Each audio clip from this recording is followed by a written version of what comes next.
माननीय रक्षा मंत्री जी, अरे प्लीज स्टेटमेंट मिलना, प्लीज प्लीज प्लीज।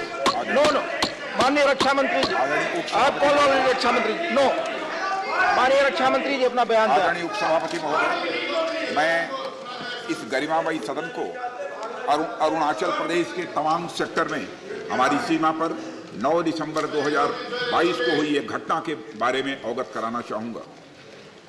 उपसभापति महोदय, 9 दिसंबर 2022 को चाइनीज पीएलए ट्रुप्स ने तवांग सेक्टर के यांगसे एरिया में लाइन ऑफ एक्चुअल कंट्रोल पर अतिक्रमण कर स्टेटस को एक तरफा बदलने का प्रयास किया।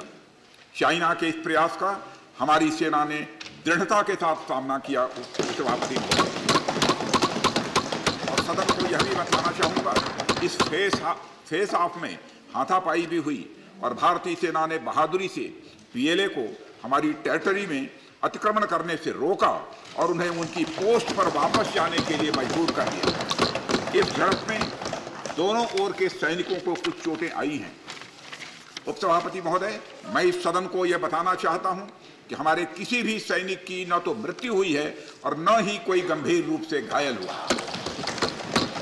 इंडियन मिलिट्री कमांडर्स के टाइमली इंटरवेंशन के कारण पीएलए सोल्जर्स अपनी लोकेशंस पर वापस चले गए और इस घटना के पश्चात एरिया के लोकल कमांडर ने 11 दिसंबर 2022 को अपने चाइनीज काउंटर पार्ट के साथ स्थापित व्यवस्था के तहत एक फ्लैग मीटिंग भी की और इस घटना पर चर्चा की। चीनी पक्ष को इस तरह के एक्शंस के लिए मना किया गया और सीमा पर शांति बनाए रखने के लिए उन्हें कहा गया। इस मुद्दे को चीनी पक्ष के साथ कूटनीतिक स्तर पर भी उठाया गया है। उपसभापति महोदय, मैं इस सदन को आश्वस्त करना चाहता हूं कि हमारी सेनाएं हमारी भौमिक अखंडता को सुरक्षित रखने के लिए पूरी तरह से प्रतिबद्ध हैं और इसके खिलाफ किसी भी प्रयास को रोकने के लिए सदैव तत्पर है। मुझे विश्वास है कि यह सदन हमारी सेनाओं की वीरता और साहस को एक स्वर से समर्थन देगा और अध्यक्ष महोदय, मैं आश्वस्त हूं कि यह संसद बिना किसी संशय के भारत की सेना की क्षमता, शौर्य, पराक्रम और प्रतिबद्धता का भी अभिनंदन करेगी। धन्यवाद।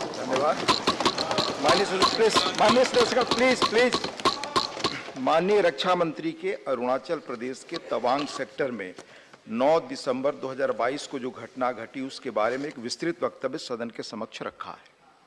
माननीय सदस्यगण, हमारी सेनाएं पूरी मुस्तैदी और ताकत के साथ हमारी सीमाओं पर तैनात हैं और उनके शौर्य और वीरता पर पूरे सदन को हम सबको विश्वास और भरोसा है।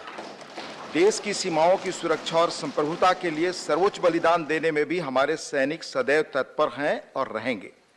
माननीय सदस्य, यह एक संवेदनशील विषय है। जैसा माननीय रक्षा मंत्री जी ने बताया, सरकार उत्पन्न हुई स्थिति को पूरी गंभीरता के साथ ले रही है और सभी आवश्यक कदम उठा रही है। मुझे विश्वास है कि इस संवेदनशील मुद्दे पर पूरा सदन एक है और एक मत से हम यह संदेश इस सदन से देना चाहेंगे कि देश की सुरक्षा की चुनौतियों का सामना करने में सभी दल और पूरा देश एक साथ है।